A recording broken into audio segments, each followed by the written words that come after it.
Ano po natin yung gata. Yan.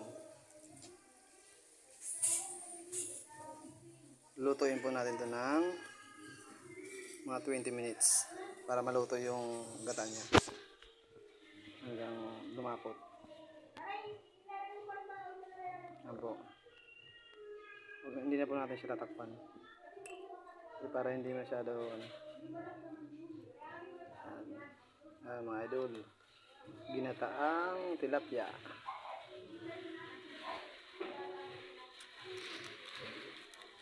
Yan rin ang masisarap.